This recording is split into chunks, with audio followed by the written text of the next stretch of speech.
nobody's talking about this. Like, I have not seen a single Bitcoin supporter really being like, guys, this is code red. The market is actively just slipping through our fingers.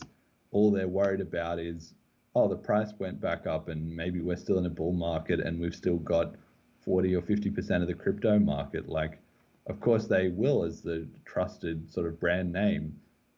The price is going to be the last indicator that's going to shift away from them once it just becomes so overwhelmingly obvious to everyone else that another coin, whether it is Bitcoin Cash or Ethereum, or even just a combination of the rest of the market, has taken away any utility that Bitcoin sort of used to have.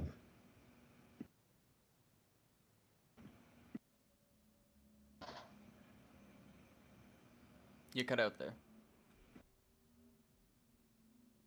Any thoughts on this one? Um, I mean, I feel like the maximalists are still gonna be like, oh well, it doesn't matter because it's a store of value anyway. Um, but at the same time, I also think they'd probably be like, well, BitPay also has done the extra KYC for the new Europe regulations, and like real cypherpunks wouldn't use that. So it'll be like a mix of both excuses, but neither of them mean a damn thing. Yeah, absolutely. They're just trying to look for any well, I think they're not even looking at these numbers. Like, they're not even looking at them. That's what amazes me. Like, so there's not I agree with you.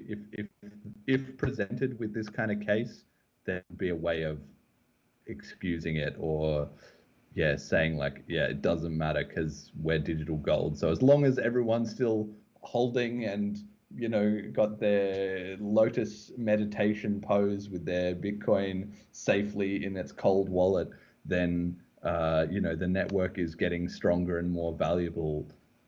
Because they just kind of have this idea of the Lindy effect, which is true, that the longer something is around, the more proven it is, and the fact that it is stable and it works is, good. And I can see why, relative to Ethereum, as we've been discussing, Ethereum's been having these problems. They can sort of be they can sort of say we're not doing that. They can stand in contrast where Ethereum is making a lot of radical changes and constantly trying to add new bits and bobs and onto the kitchen sink, and suddenly one fee crisis to another fee crisis sort of lurching around all over the place.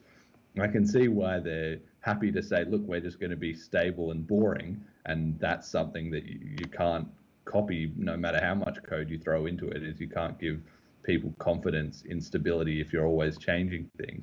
That's true. There is some merit to that, but Bitcoin Cash is in the wings, as are probably other coins, which are like, well, we're also pretty stable and we're not doing anything that radical, but we are eating up the real utility, as we can see here from these payments. And consumers, once if they try Bitcoin BTC and they sort of get burned and they switch away from it, they're not coming back.